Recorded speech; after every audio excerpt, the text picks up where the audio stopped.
Hey there guys, PC Guy here with the latest news from this past weeks in tech and gaming. This week is a little bit light on news because doesn't mean that there were no news, but I was kind of busy, and so I'll do my best to bring the most important news to the front. And yeah, I have been busy with a special project for you guys, which I will let you guys know at the end of this video. But for now, let's start with the news. There was an AMD card that was kind of spotted in some benchmark reports. People were kind of thinking it might be Navi. It turned out to have a Vega identifier somewhere buried in the data. So it's probably not really Navi, but some random Vega card that might be being confused for Navi.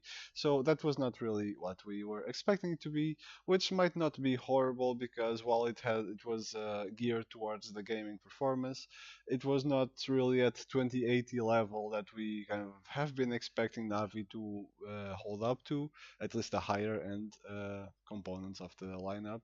So we'll see, and we'll hope that more real information about Navi will surface in the coming months, and we'll see and hope that it will actually measure up to the competition.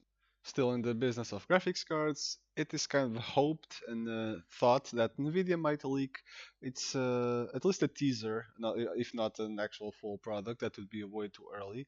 That Nvidia might show some hints to a new product lineup, the so-called Volta line of graphics cards that should supposedly be the next generation after the current Turing generation that includes the RTX and GTX family. Uh, this should supposedly happen around March 18 at the GPU Technology Conference that will be taking place at that time. We'll see if it pans out or not. If it does, I'll be the first to report. Well, not the first because I won't be there, but I'll do my best to report it to you guys as soon as possible, as well as some actual details and possibly footage if there is any. This should probably be a very early teaser and sneak peek kind of thing, so don't expect anything very concrete like I don't know, core counts and frequencies and anything like that. It's literally probably just going to be a teaser if it happens at all. Still on the topic of Nvidia, Nvidia has acquired Mellanox. Mellanox was an Israeli data center focused company.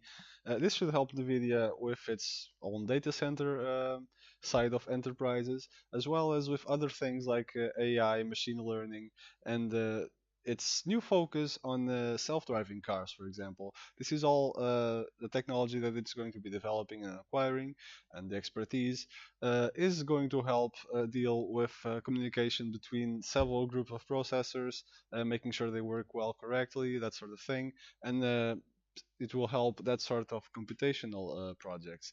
So we'll see what that leads in the future. It probably won't have much impact on graphics cards, consumer grade graphics cards like we do, other than possibly whatever developments they achieve slowly trickling down into the consumer lineup. But don't expect anything game changing because of this on the consumer lineup just yet. Windows has recently, on the latest update, allowed us to mirror our Android screens on our computers. Now, this might not be useful for everyone. I personally don't see myself making use of it, but it is a good option to have. Let's say that you like to play games on your mobile phone or something, and you want to play them on your computer screen. Now you can. Sure, previously you could via applications like BlueStacks, for example, that let you emulate an Android phone on your PC. You could play your game there, but this is a lot easier and a lot more resource friendly because BlueStacks does take it all on your PC. And this is literally just screen mirroring, so you can easily do that without much of a performance impact. So it is positive naturally. Still talking about Intel, the update from last week that was kind of giving everyone nightmares about their FPS performance has been fixed. At first, Intel just pulled the update and it was not automatically pushed to users anymore. And then they actually released a fix to that, so the updates are now supposedly safe to do again. Although personally, my personal opinion is if the update was not automatically and forcibly pushed onto you so far, I would wait a week or two before actually going to Windows Update and pressing the check for updates button, because you never know really. So let other people be the guinea pigs, as selfish as that sounds, and just you take it when it's actually nice and stable. Uh, on that topic, I do think that Windows Update should be more friendly towards holding back the updates if you choose to do so. And it does seem that they will be allowing the Windows 10 Edition users to actually defer updates, which is to delay them for up to 35 days. When those 35 days are up, it will install them unless you go and defer them again. So there is that option. Uh, it would be nice if it would be like of an unlimited time and you would just update when you choose to and when you actually go manually do it. But it's a start. That feature was already usable on the professional versions of Windows. Now it will be also usable on the home versions of Windows, which is also a massive plus.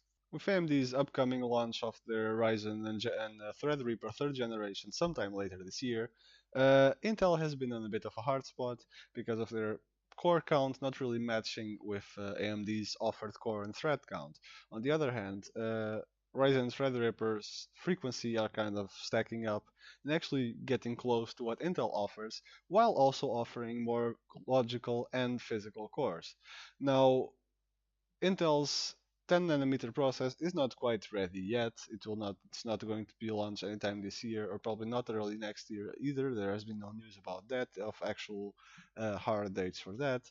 But what it does seem is that Intel is preparing another refresh of the current 14 nanometer production process lineup, which will be called Comet Lake. Now, Comet Lake, like I said, it's still going to be based on the same production process, so don't expect crazy improvements in terms of frequency or power consumption or anything like that. But it is said to be featuring up to 10 cores. Now, this kind of is an effort to mitigate AMD's advantage on that field.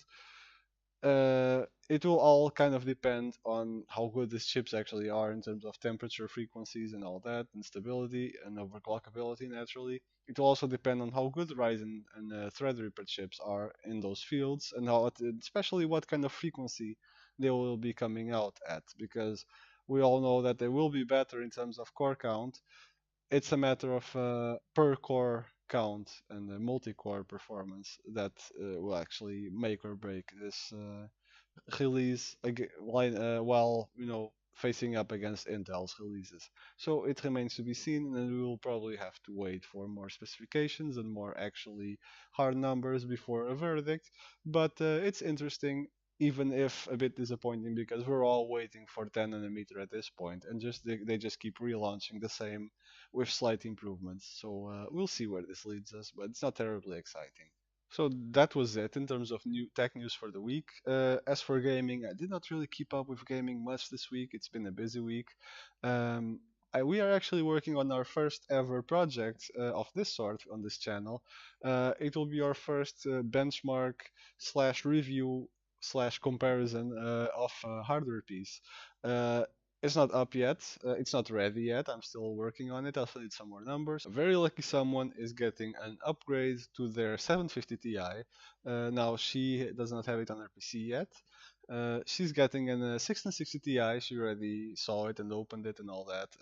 I have the video that I still need to edit and put together and all that sort of stuff. But I have been borrowing it, and I will be borrowing it for another few days to actually run some benchmarks on it, some stress tests, some games, to give you guys some information about how it compares, not to the 750 Ti, because that's a bit of a why even bother do a review like that. It's obviously gonna just stomp it completely. I will, however, be comparing it with my own old graphics card, well, which I am still using. She actually is going to get a graphics card better than mine for a while, and that is a 960, a GTX 960.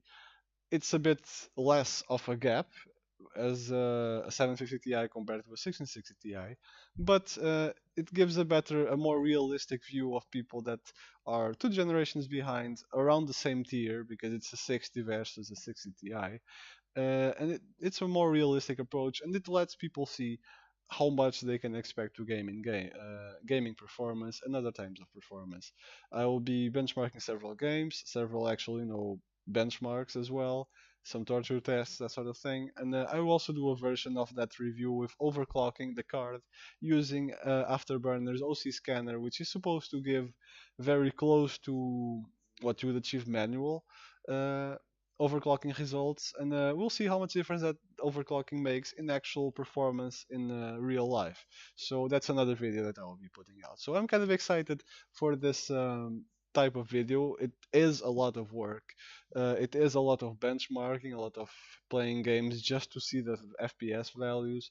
It's something that is quite time consuming, which is why I have actually not recorded much else lately. There might be, again, a drop in the amount of videos coming out, but it's worth it. It's a new experience, and it's something that I hope I'll be able to do more in the future.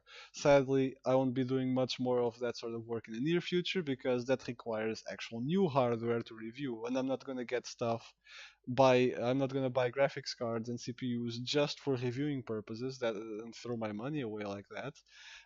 But on the other hand, I also don't get review samples from brands to actually review for them because I'm not that big of a influencer or reviewer anyway. So it's gonna be what it is for now. It's gonna be like that. Whatever I do happen to get, I'll review it and benchmark it, and otherwise, well, tough. And we'll hope that it improves in the future and that we actually get some growth and exposure so that we will be able to do more of this sort of content. I'll stop stretching the time for this video. This has been Ethic PC Guy. Remember to check our 1660 Ti review benchmark when it is up, which should be sometime in the coming week. If you like the content that we're presenting, subscribe, like, share, all that sort of stuff. Click on the little bell so you can get notifications when our videos actually come up.